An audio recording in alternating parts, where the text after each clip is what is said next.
السلام علیکم ورحمۃ اللہ وبرکاتہ۔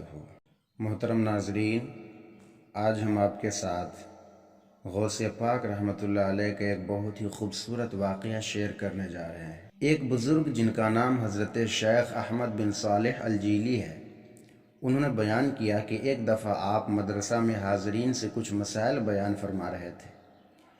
اتنے میں اچانک ایک بہت بڑا سانپ چھت سے آپ کے اوپر گرا، جس کو دیکھ کر سارے حاضرین بھاگ گئے، مگر آپ اپنی جگہ پر رہے، بالکل نہ ہلے، اور نہ آپ کے چہرے پر ڈر کے آثار نظر آ رہے تھے۔ سانپ آپ کے کپڑوں میں گھس گیا اور تمام بدن پر گھومتے ہوئے آپ کے گریبان سے باہر نکلا اور گردن مبارک پر لپٹ گیا، مگر آپ نے بیان کرنا ابھی بھی بند نہ کیا اور نہ ہی جسم کو جنبش دی۔ سانپ زمین پر آ گیا اور آپ کے سامنے کھڑا ہو گیا اور کچھ کہنے لگا۔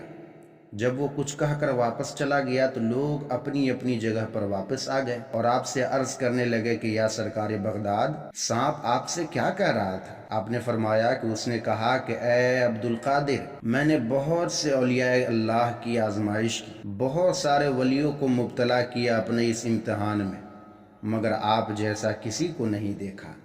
آپ نہ مجھ سے ڈرے، نہ آپ نے مجھ سے خوف کھایا۔ اور کیوں غوث اعظم کسی خوف کھاتے؟ کیونکہ جو اللہ سے خوف کھاتا ہے وہ کسی اور سے نہیں ڈرتا ہے۔